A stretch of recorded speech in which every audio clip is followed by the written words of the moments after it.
Shalom teman-teman semua. Kita bersyukur hari ini kita kembali akan merenungkan firman Tuhan dalam chapel.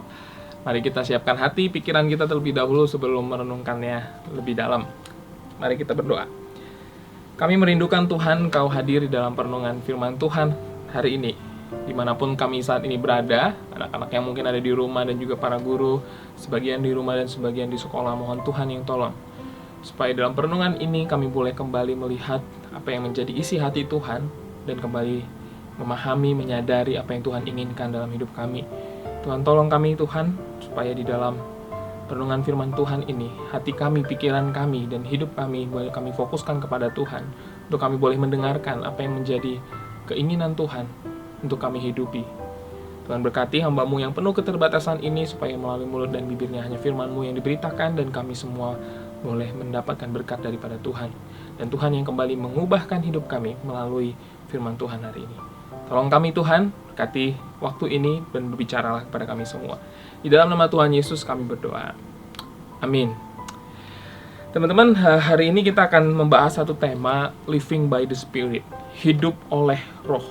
Atau mungkin bisa dibilang juga hidup dipimpin oleh roh. Saya akan ajak kita untuk buka salah satu bagian Alkitab dari Galatia pasal 5 ayat 16 sampai 26. Galatia pasal 5 ayat 16 sampai 26. Saya akan bacakan buat kita semua. Kamu boleh buka Alkitabmu masing-masing di rumah. Mari kita perhatikan dan menyimak apa yang dituliskan Paulus dalam bagian ini. Hidup menurut daging atau roh.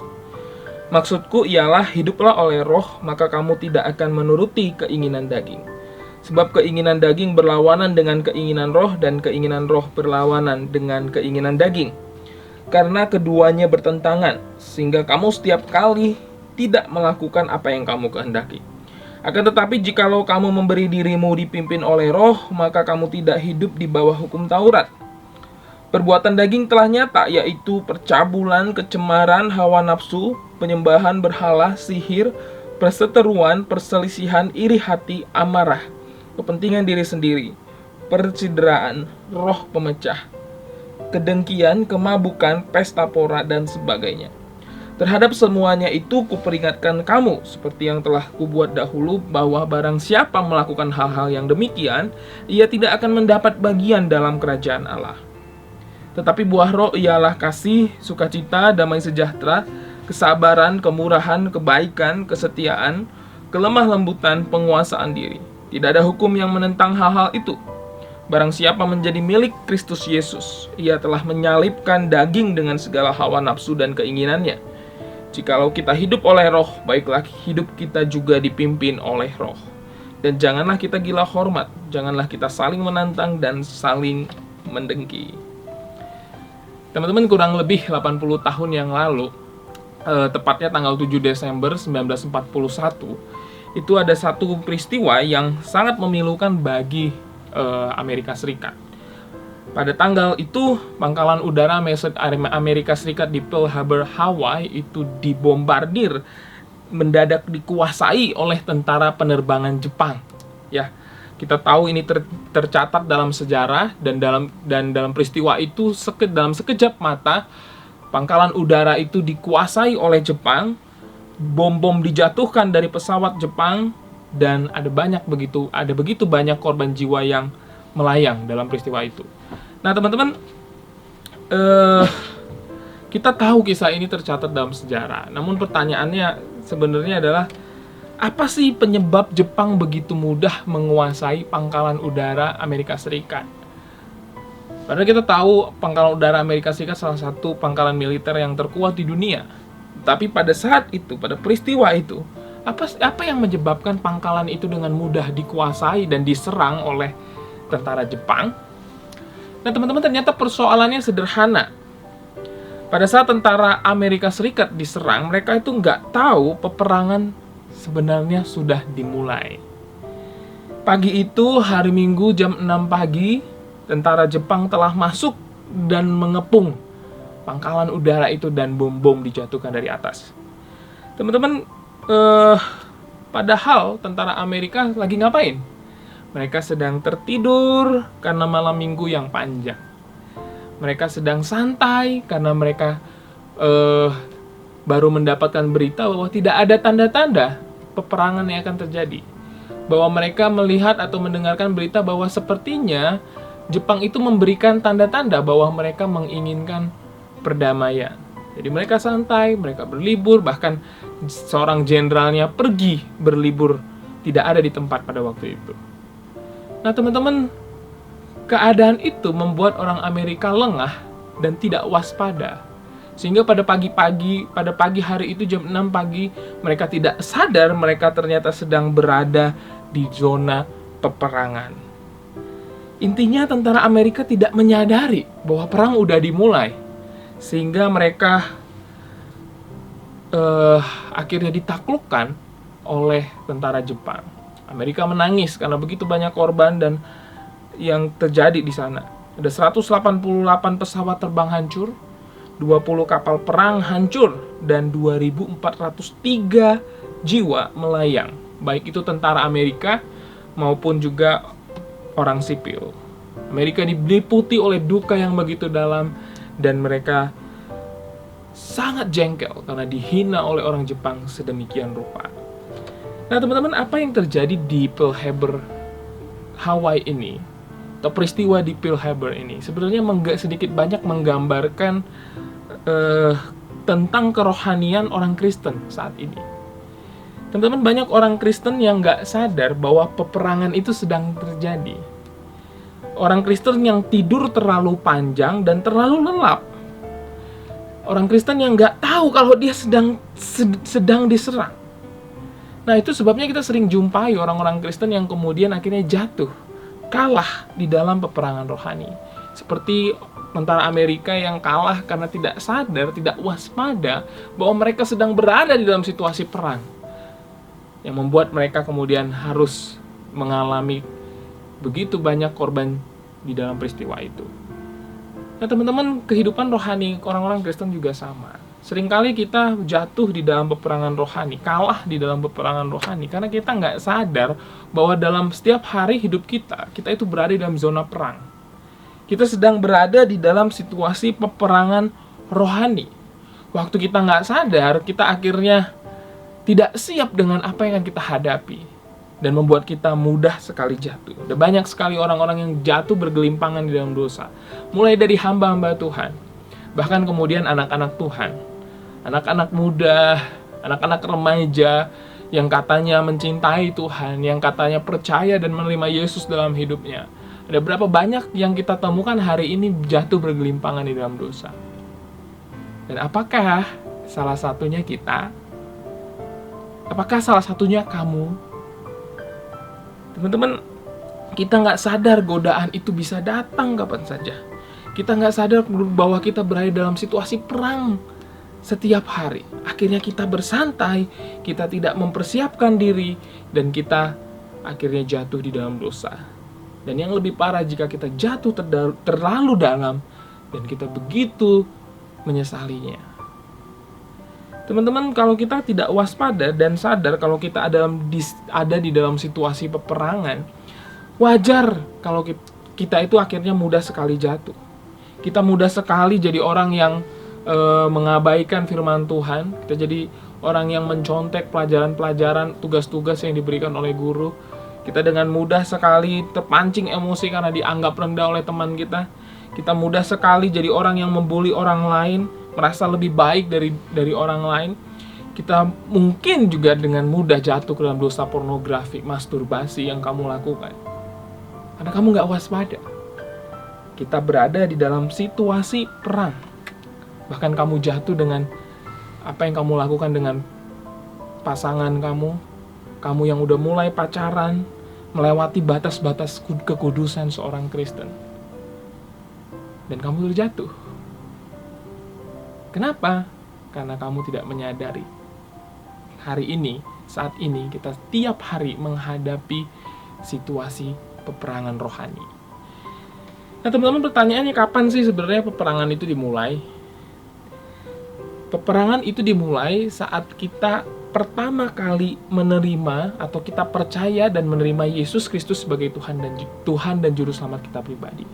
Nah pada saat itu kita di dalam diri kita ada dua keinginan yang bertentangan satu dengan yang lainnya.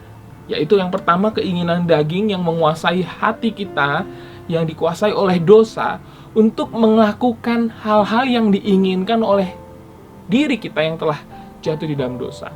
Yaitu melakukan perbuatan-perbuatan cemar, melakukan perbuatan-perbuatan dosa. Nah, tetapi pada waktu kita percaya dan menerima Yesus Kristus dalam hidup kita, maka ada satu natur yang baru. Natur baru yang diberikan Allah pada kita, yaitu sebuah natur di mana kita menginginkan juga melakukan apa yang Allah inginkan untuk kita lakukan. Pada waktu kita mulai hidup baru, kita diperbaharui, diciptakan baru oleh Tuhan, atau yang sering kita sebut lahir baru. Nah, disinilah peperangan dimulai antara melakukan keinginan daging dengan melakukan keinginan roh. Roh Kudus yang hidup hari ini di dalam hati kita terus mengatakan agar kita tuh melakukan sesuatu yang sesuai dengan kehendak Tuhan. Tetapi satu sisi kita punya kehendak daging yang meminta kita, yang menawarkan kita kenikmatan-kenikmatan untuk kedagingan kita. Nah, tiap hari itu kita akhirnya mulai di dalam zona peperangan. Tiap hari kita berperang dalam hati kita, dalam pikiran kita. Apakah saya mau melakukan keinginan daging atau melakukan keinginan roh? Sejak kita bertobat, kita menjadi murid Yesus. Kita diciptakan baru di dalam Yesus Kristus. Roh Allah yang ada dalam diri kita menginginkan kita untuk hidup di dalam kebenaran. Sedangkan natur dosa yang masih juga mengikat kita, yang masih ada di dalam diri kita, juga menginginkan kita untuk melakukan hal-hal yang cemar. Nah, ini akan terus terjadi tiap hari, bukan? Nah, makanya bagi orang yang udah percaya Tuhan, dari dia bangun pagi sampai dia tidur kembali, itu adalah peperangan. Setiap harinya adalah peperangan. Tetapi buat kita yang nggak pernah dan saat ini belum pernah merasakan peperangan itu terjadi, maka pertanyaannya adalah, apakah kita sudah hidup baru atau belum? Buat kita yang sudah hidup baru, kita akan merasakan ada peperangan tiap hari terjadi. Apakah saya akan melakukan kehendak Tuhan, atau saya mau melakukan kehendak daging saya, keinginan daging saya? Buat kita yang belum percaya Tuhan, keinginan daging itu adalah sesuatu yang kita sukai. Kita berpesta pora dengan kecemaran itu, dengan keinginan daging untuk melakukan hal-hal yang jahat, hal-hal yang cemar. Tapi sejak kita percaya Tuhan, itu menjadi sebuah zona peperangan di dalam hati kita. Melakukan yang Tuhan mau atau melakukan yang saya mau di dalam kedagingan saya. Nah, teman-teman, pertanyaannya siapa yang menang kalau gitu? Yang menang siapa? Bergantung kita mentaati keinginan yang mana. Apakah kita mengikuti keinginan daging atau kita mengikuti keinginan roh? Nah, teman-teman, itulah keadaan kita sekarang. Ada peperangan dalam diri kita, dan itu yang jelas sekali disampaikan Paulus dalam surat kepada jemaat Galatia yang kita baca tadi.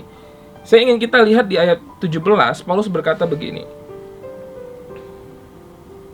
Sebab keinginan daging berlawanan dengan keinginan roh, dan keinginan roh berlawanan dengan keinginan daging, karena keduanya bertentangan, sehingga kamu setiap kali tidak melakukan apa yang kamu kehendaki. Teman-teman, Paulus mengatakan bahwa keinginan daging dan keinginan roh itu selalu bertentangan. Jadi nggak mungkin kita melakukan sesuatu yang sesuai dengan keinginan daging kita, roh pun menyetujuinya. Tidak mungkin. Apa yang diinginkan daging itu selalu bertentangan dengan apa yang diinginkan roh. Apa yang diinginkan roh selalu bertentangan dengan apa yang diinginkan daging. Teman-teman, sejak kita terima Tuhan Yesus dalam hidup kita, roh Allah itu mendiami hati kita. Itu yang membuat kita selalu bertentangan dengan dua kehendak ini. Ada dua kehendak di dalam hati kita yang tiap hari berperang. Dan kitalah penentu kemenangannya. Apakah kita akan melakukan yang roh inginkan, atau kita melakukan apa yang daging kita inginkan. Keinginan daging itu disetir oleh kekuatan setan juga, yang menggoda kita untuk kita bisa jatuh di dalam dosa. Tapi keinginan roh itu dikendalikan oleh roh Allah, yang hari ini dia memperbaharui hati kita, yang selalu sering kali membisikkan kepada kita melalui hati kita, agar kita melakukan apa yang benar di mata Tuhan. Dua kekuatan ini berperang. Kalau kita salah pilih, maka kita akan jadi loser.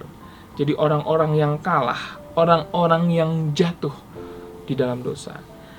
Nah, untuk itu teman-teman, kita perlu melihat di dalam Alkitab bagaimana kita bisa benar-benar hidup di dalam pimpinan Roh. Pada waktu kita hidup di dalam pimpinan Roh, maka Roh akan memberikan kita hati yang sukacita, kehidupan yang damai sejahtera, daripada kehidupan yang dirusak oleh dosa. Kalau kita mengikuti keinginan daging kita, maka kita akan jadi orang-orang yang akan mendapati diri hidup di dalam kecemaran dan hidup di dalam kekotoran karena dosa yang kita lakukan. Nah teman-teman, oleh sebab itu hari ini saya ingin mengajak kita melihat bagaimana caranya agar kita dapat mengalahkan keinginan daging kita. Di dalam peperangan rohani ini kita bisa menang, kita bisa mendapati diri kita menang bersama dengan Allah. Nah teman-teman, tidak ada cara lain kalau kita melihat di dalam Alkitab. Satu-satunya cara untuk mengalahkan keinginan daging kita adalah dengan mengikuti keinginan Roh. Karena keinginan daging bertentangan dengan keinginan Roh, maka tidak ada cara lain kita berhenti mengikuti keinginan daging dan sekarang kita belajar untuk mengikuti pimpinan Roh. Itulah yang kita akan pelajari hari ini, bagaimana caranya kita bisa mengikuti pimpinan Roh. Nah teman-teman, kalau kita lihat di dalam ayat 24, setelah Paulus mendeskripsikan apa itu perbuatan daging, apa itu buah roh, Paulus berkata begini di ayat 24. Dia mengatakan, barang siapa menjadi milik Kristus Yesus, ia telah menyalibkan daging dengan segala hawa nafsu dan keinginannya. Kali lagi ya, barang siapa menjadi milik Kristus Yesus, ia telah menyalibkan daging dengan segala hawa nafsu dan keinginannya. Teman-teman, apa maksudnya menyalibkan daging dengan segala hawa nafsu dan keinginannya? Teman-teman, Paulus sedang bicara tentang orang yang telah menjadi milik Yesus. Dia telah membunuh dirinya di kayu salib. Dia telah mengakhiri kehendak dirinya di kayu salib. Disalibkan, diakhiri, dibunuh. Teman-teman, artinya Paulus sedang bicara kehidupan kita yang lama. Buat kamu yang udah jadi milik Yesus, kamu yang udah percaya dan terima Yesus sebagai Tuhan dan Juru Selamat, hari ini hidup kamu yang lama itu udah mati. Kamu gak lagi hidup dikuasai keinginan kamu yang lama, tetapi kamu dikuasai oleh Yesus Kristus yang hidup di dalam kita. Oleh sebab itu, kalau kita mau menang, pada saat kita sadar kita tiap hari sedang berperang hari ini. Kamu lihat, kamu bangun pagi, itu adalah tempat kamu, zona kamu sedang berperang. Jadi kamu jangan pikir peperangan rohani itu ada di antah berantah gitu ya, di langit mana, langit ke-7, langit ke-10 gitu ya. Enggak, peperangan rohani itu ada tiap hari di dalam hati kita. Antara melakukan apa yang Tuhan inginkan dan apa yang saya inginkan di dalam kedagingan saya. Nah, Paulus bilang, kalau kamu udah jadi miliknya Yesus, kamu udah percaya Yesus, sudah terima Yesus sebagai Tuhan dan Juru Selamat kamu, maka kamu udah mati. Diri kamu yang lama itu udah mati, udah kamu salibkan, udah kamu bunuh di kayu salib. Artinya kamu udah mengakhiri kehidupan kamu yang lama. Kamu gak dikuasai lagi dengan keinginan daging kamu di dalam kehidupan kamu yang lama, tetapi kamu punya kehidupan yang baru, yaitu menjadi milik Yesus Kristus. Makanya teman-teman, kalau kita mau memenangkan perang ini, kita harus senantiasa mengingat siapa diri kita. Kita adalah milik Yesus. Kita adalah orang yang sudah menyalibkan, membunuh diri kita yang lama, mengakhiri diri kita yang lama. Dan sekarang adalah the new me, diri kita yang baru yang hidup sekarang ini. Sehingga kita tidak lagi hidup dikontrol oleh keinginan daging, tetapi keinginan siapa?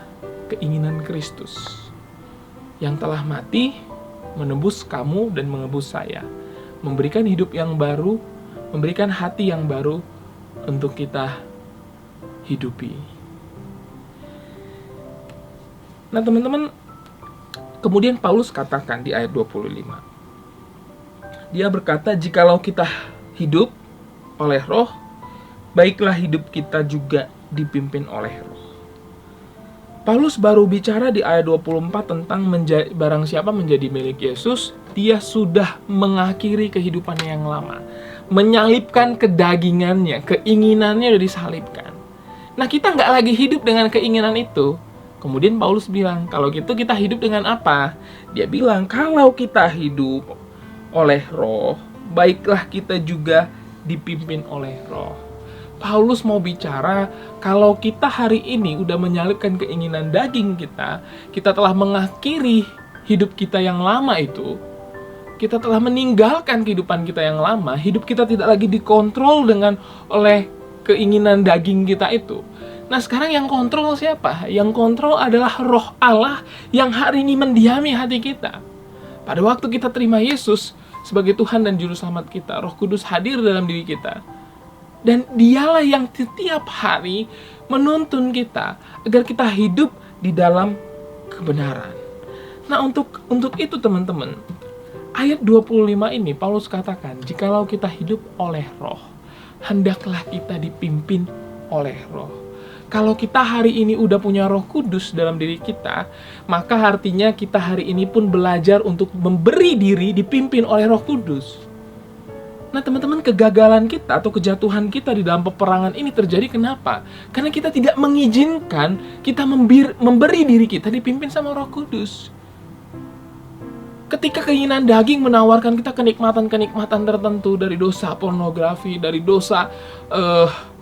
dosa-dosa yang lain, keinginan daging mengajak kita melakukan hal-hal yang cabul, mengajak kita melakukan hal-hal yang cemar, mengajak kita melakukan hal-hal yang jahat kepada teman-teman kita, membuat itu seperti hal yang biasa, yang mengenakan, membuat kita tertawa, puas dengan diri.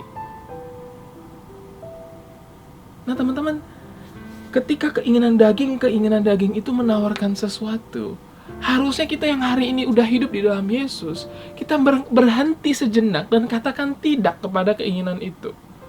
Karena kita tidak lagi dikuasai olehnya. Jangan biarkan dirimu dipimpin sama keinginan daging itu.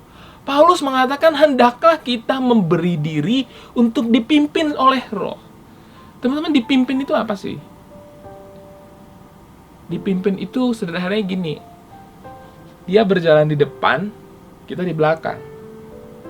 Dia pimpin kita. Dia belok ke kiri, kita belok ke kiri. Dia belok ke kanan, kita belok ke kanan.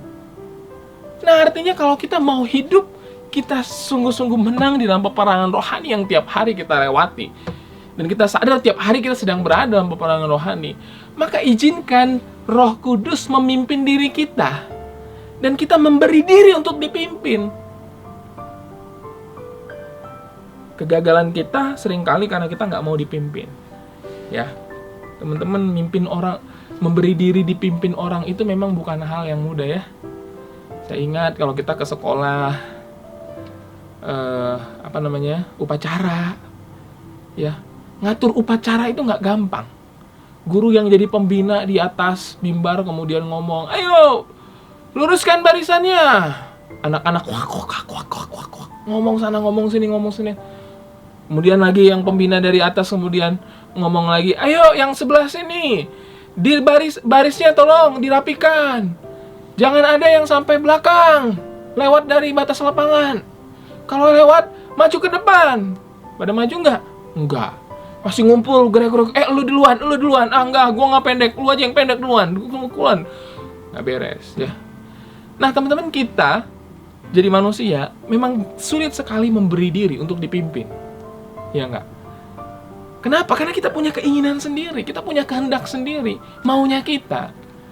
Nah tapi kamu kalau mau ingat, kalau kita mau memenangkan peperangan rohani yang terjadi tiap hari, agar kamu gak jatuh di dalam dosa yang membuat kamu menyesali hidupmu sehari-hari nantinya, gak jatuh di dalam dosa yang membuat kamu hidup di dalam rasa bersalah, jatuh di dalam dosa yang membuat kamu hidup makin hari makin parah, makin hari makin hidup di dalam kesepian, makin hari makin hidup di dalam kesendirian, makin hari makin hidup di dalam dendam yang menghancurkan kita. Kalau kita nggak mau hidup kita hancur di sana, maka hari ini izinkan Roh Kudus memimpin dirimu, dan biarkan dirimu memberi diri untuk dipimpin oleh Dia. Nah teman-teman, itulah peperangan rohani. Seorang prajurit yang hendak pergi berperang itu nggak pernah pergi perang tanpa latihan, pergi perang tanpa persiapan. Dan kalau kita tahu hari ini peperangan rohani kita itu terjadi setiap hari, begitu engkau membuka mata, maka kamu harus sadari, untuk bisa memenangkan peperangan ini, kamu harus melatih diri dan mempersiapkan diri. Teman-teman, seringkali kita gagal karena kita nggak persiapkan gitu. Nggak persiapkan diri kita, bukan? Seringkali kita jatuh di dalam dosa yang sama. Kita bilang sama Tuhan, Tuhan ini yang terakhir, Tuhan. Kita frustasi sama dosa-dosa favorit yang hari ini nggak bisa kita tinggalin. Tuhan, tolong aku Tuhan. Aku berjanji, kemarin baru retreat. Komitmen baru. Saya doa sama Tuhan, Tuhan, aku berjanji, aku nggak akan lakukan itu lagi. Aku nggak akan nonton itu lagi. Aku nggak akan baca itu lagi. Aku nggak akan lakukan itu lagi. Belum seminggu, jatuh lagi. Masih mending seminggu. 1 hari mungkin. Teman-teman, kita harus belajar mempersiapkan diri untuk mendengarkan pimpinan roh. Belajar untuk melatih diri agar kita bisa memenangkan peperangan rohani itu. Dan kita bisa mendapatkan kedamaian dalam diri kita. Kita bisa menyenangkan hati Tuhan pada waktu kita melakukannya. Nah teman-teman, melatih diri setiap hari hidup dipimpin oleh roh itu maksudnya gimana? Maksudnya kita akan belajar teman-teman mengizinkan kehendak roh itu di depan kita dan kita mengikutinya. Dan satu-satunya cara untuk kita memberi diri dipimpin oleh roh adalah mendengarkan suaranya dan mentaatinya. Gak ada cara lain. Kamu yang hari ini mungkin hidup di dalam kecanduan pornografi. Kamu suka ngelihat hal-hal yang gak pantas untuk kamu lihat. Dan hari ini kamu kecanduan. Hampir tiap hari kamu lihat. Kamu doa sama Tuhan, Tuhan aku mau lepas, Tuhan aku mau lepas, tapi nggak berhasil. Teman-teman, nggak ada cara cepat. Kamu mau baca buku, gimana cara cepat untuk membereskan pornografi? Gimana cara cepat untuk membereskan kecanduan pornografi? Nggak ada, teman-teman. Satu-satunya cara adalah melatih diri untuk mendengarkan suara roh, apa yang hendak Ia inginkan untuk kita lakukan dan mentaatinya. Semakin kita sering taat, maka semakin mudah untuk berkata tidak pada dosa. Semakin kita sering memberi diri dipimpin oleh roh, maka semakin mudah bagi kita untuk meninggalkan keinginan daging dan mengikuti apa yang roh inginkan untuk kita lakukan. Nah itu sebabnya teman-teman, saya ingin kita belajar pada setiap kali sesuatu yang kamu lakukan di dalam hidup kamu. Kamu baru bangun tidur, apapun yang kamu lakukan, hendaklah bertanya dulu dalam hatimu. Apa yang roh inginkan untuk saya lakukan hari ini? Pada saat kamu mulai belajar online dan tergiur untuk tidur-tiduran dan tidak mendengarkan. Pada saat kamu baru bangun tidur dan tergoda untuk lihat handphone daripada berdoa bersyukur sama Tuhan.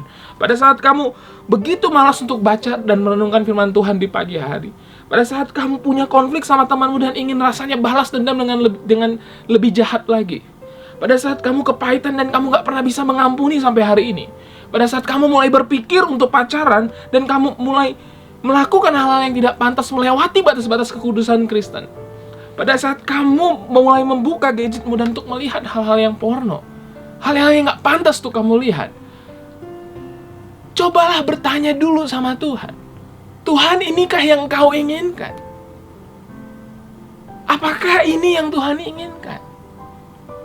Bahkan pada saat kamu mau menonton film-film tertentu, pada saat kamu mau memilih baju yang mau kamu kenakan keluar, pada saat kamu mau melakukan sesuatu yang kamu anggap mungkin remeh sekalipun, cobalah bertanya, apakah ini akan menyenangkan Tuhan atau tidak? Apakah ini yang menjadi kehendak daripada roh Allah, atau itu keinginan dagingku sendiri? Teman-teman, kalau kita peka dengan suaranya, maka akan dengan mudah kita mendengarkannya. Dan kita belajar untuk mentaatinya. Mentaati adalah kunci mengalahkan keinginan daging. Taat kepada roh adalah kunci untuk mengalahkan keinginan daging yang menggerogoti kita sekalipun kita udah percaya sama Tuhan. Jangan biarkan dirimu jatuh di dalam dosa karena iblis memberikan kamu godaan tiap hari. Tapi biarkan dirimu dipimpin oleh roh. Jangan dengarkan apa yang iblis ingin untuk kamu lakukan dengan kedaginganmu. Tapi belajarlah untuk mendengarkan dan peka terhadap suara Roh Allah yang ada dalam hati kita. Nah teman-teman, Paulus menuliskan di ayat 22. Dia katakan di dalam ayat itu, tetapi buah roh ialah kasih, sukacita, damai sejahtera, kesabaran, kemurahan, kebaikan, kesetiaan, kelemah lembutan, penguasaan diri. Teman-teman, buah roh adalah hasil dari para pemenang. Para pemenang yang berjuang untuk belajar memberi diri dipimpin sama kehendak roh. Kalau engkau membiarkan dirimu dipimpin oleh roh, maka kita akan mendapati diri kita adalah orang-orang Kristen yang menang, yang berbuah. Karena kita tidak lagi mengikuti apa yang kedagingan kita inginkan, tapi kita mengikuti apa yang Roh Allah inginkan. Oleh itu teman-teman sekalian, mari kita sadari bahwa diri kita sebagai seorang Kristen selalu mengalami yang namanya peperangan rohani setiap harinya. Kita perlu belajar waspada dan kita perlu mengingat bahwa diri kita yang lama telah disalibkan, bahwa kedagingan kita telah disalibkan agar kita dapat menang di dalam peperangan ini. Dan kita belajar untuk memberi diri kita dipimpin oleh Roh. Mari kita berdoa. Tuhan, ini kami memohon pertolongan Tuhan, supaya kami boleh sungguh-sungguh boleh hidup di dalam kehendak Roh. Dan biarlah Roh Allah yang menolong kami. Apapun yang kami lakukan adalah kami gumulkan di hadapan Tuhan untuk melakukan apa yang menjadi keinginan Allah, sehingga kami tidak lagi hidup untuk diri kami sendiri, kami tidak lagi hidup untuk kedagingan kami, tetapi kami belajar untuk hidup bagi Allah. Karena hidup kami telah ditebus, dan hidup kami telah dibayar mahal oleh darah Kristus. Dan hari ini hidup kami adalah tentang melakukan kehendak Kristus dalam hidup kami. Tolong kami Tuhan, berkati kami semua. Di dalam nama Tuhan Yesus kami berdoa. Amin. Terima kasih, Tuhan Yesus memberkati.